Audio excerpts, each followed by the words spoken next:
Hey guys, Lord Naren White here, the Holy Ghost, the one true God. Back with you with the next video in my series reading Oliver Twist as read by Lord Naren White. Without further ado, returning to Oliver Twist by Charles Dickens. It was evening indeed, before the kind-hearted doctor brought them the intelligence that he was at length sufficiently restored to be spoken to. The boy was very ill, he said, and weak from the loss of blood. But his mind was so troubled with anxiety to disclose something that he deemed it better to give him the opportunity than to insist upon his remaining quiet until next morning, which he should otherwise have done. The conference was a long one. Oliver told them all his simple history, and was often compelled to stop by pain and want of strength. It was a solemn thing to hear in the darkened room the feeble voice of the sick child recounting a weary catalogue of evils and calamities which hard men had brought upon him. Oh, if when we oppress and grind our fellow creatures, we bestowed but one thought on the dark evidences of human error, which, like dense and heavy clouds, are rising slowly, it is true, but not less surely, to heaven, to pour their after vengeance on our heads.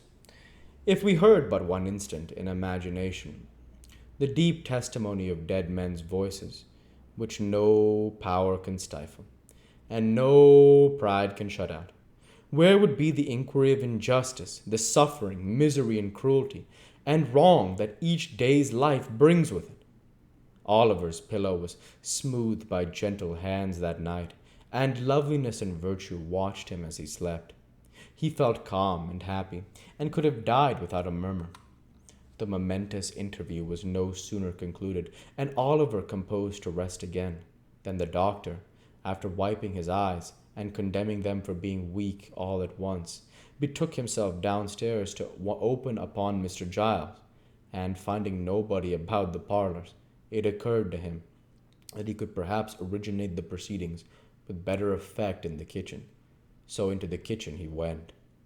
There were assembled in that lower house of the domestic parliament the women servants, Mr. Brittles, Mr. Giles, the tinker, who had received a special invitation to regale himself for the remainder of that day in consideration of his services, and the constable.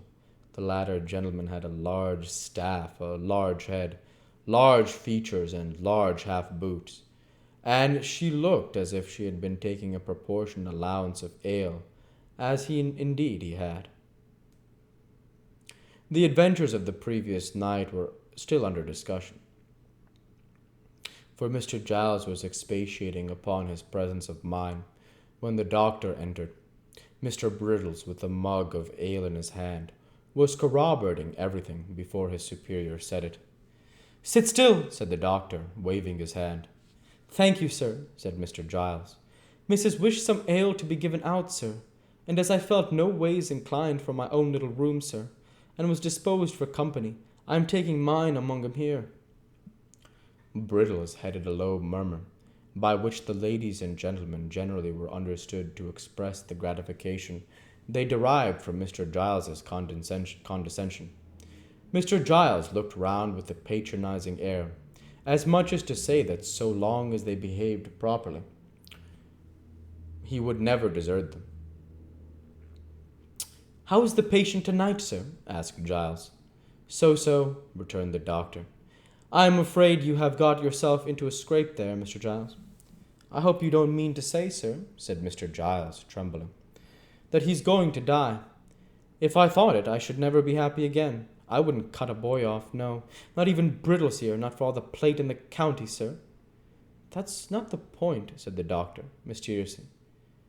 "Mr. Giles, are you a Protestant?"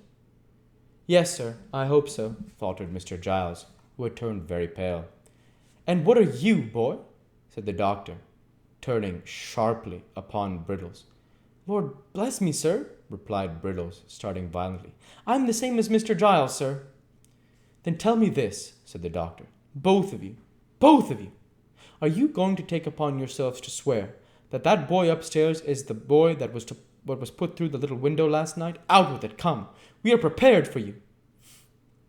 The doctor, who was universally considered one of the best-tempered creatures on earth, made this demand in such a dreadful tone of anger that Giles and Brittles, who were considerably muddled by ale and excitement, stared at each other in a state of stupefaction. Pay attention to the reply, constable, will you? Said the doctor, shaking his forefinger with great solemnity of manner, and tapping the bridge of his nose with it, to bespeak the exercise of the worthy's utmost acuteness. Something may come of this before long. The constable looked as wise as he could, and took up his staff of office, which had been reckling indolently in the chimney corner. It's a simple question of identity, you will observe, said the doctor. That's what it is, sir, replied the constable, coughing with great violence, for he had finished his ale in a hurry, and some of it had gone the wrong way. Here's the house broken into, said the doctor, and a couple of men catch one moment's glimpse of a boy in the midst of gunpowder smoke, and all in the distraction of alarm and darkness. Here's a boy comes to the very same house next morning, and because he happens to have his arm tied up, these men lay violent hands upon him, by doing which they place his life in great danger, and swear he is the thief. Now, the question is whether these men are justified by the fact. If not, in what situation do they place themselves? The constable nodded profoundly. He said that wasn't law, he would be glad to know what was. I ask you again, thundered the doctor. Are you, on your solemn oaths, able to identify that boy? Brittles looked doubtfully at Mr. Giles. Mr. Giles looked doubtfully at Brittles. The constable put his hand behind his ear. To catch the reply, the two men and the tinker leaned forward to listen, and the doctor glanced keenly round, when a ring was heard at the gate, and at the same moment the sound of wheels. It's the runners, cried Brittles, to all appearance much relieved. The what? Exclaimed the doctor, aghast in his turn. The Bow Street officers, replied Brittles, taking up a candle. Me and Mr. Giles sent for him this morning. What? Cried the doctor. Yes, replied Brittles. I sent a message up by the coachman, and I only wonder they weren't here before, sir. You did you? Then confound your slow coaches down here. That's all, said the doctor, walking away.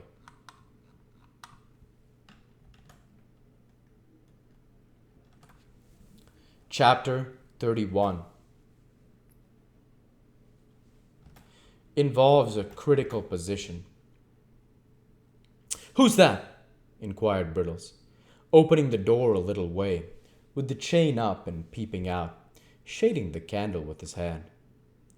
Open the door, replied a man outside. It's the officers from Bow Street, as was sent to today. Much comforted by this assurance, Brittles opened the door to its full width, and confronted a portly man in a great coat, who walked in without saying anything more, and wiped his shoes on the mat, as coolly as if he lived there. Just send somebody out to relieve my mate, will you, young man? Said the officer. He's in the gig, a-minding the prad. Have you got a coach us here, that you could put it up in for 5 or 10 minutes? Brittles replying in the affirmative, and pointing out the building, the portly man stepped back to the garden gate, and helped his companion to put up the gig, while Brittles lighted them in a state of great admiration. This done, they returned to the house, and being shown into a parlor, took off their great coats and hats, and showed like what they were. The man who had knocked at the door was a stout personage of middle height, aged about 50, with shiny black hair, cropped pretty close, half whiskers, a round face, and sharp eyes. The other was a red-headed, bony man, in top boots, with a rather ill-favored countenance, and a turned-up, sinister-looking nose. Tell your governor that Blathers and Duff is here, will you? Said the stouter man, smoothing down his hair and laying a pair of handcuffs on the table. Oh, good evening. Can I have a word or two with you in private, if you please? This was addressed to Mr. Losborne, who now made his appearance. That gentleman, motioning to Brittles to retire, brought in the two ladies and shut the door. This is the lady of the house, said Mr. Losborne, motioning, excuse me. Mr. Blathers made a bow. Being desired to sit down, he put his hat on the floor and, taking a chair, motioned to Duff to do the same. The latter gentleman, who did not appear quite so much accustomed to good society, or quite so much at his ease in it, one of the two seated himself after undergoing several muscular affections of the limbs, and the head of his stick into his mouth with some embarrassment. We'll go ahead and stop there for this week. As usual, I want to say thank you for watching, and I hope you enjoyed. Please like, comment, and subscribe, as it greatly helps the channel. Light be with you all. Take care, and thanks again.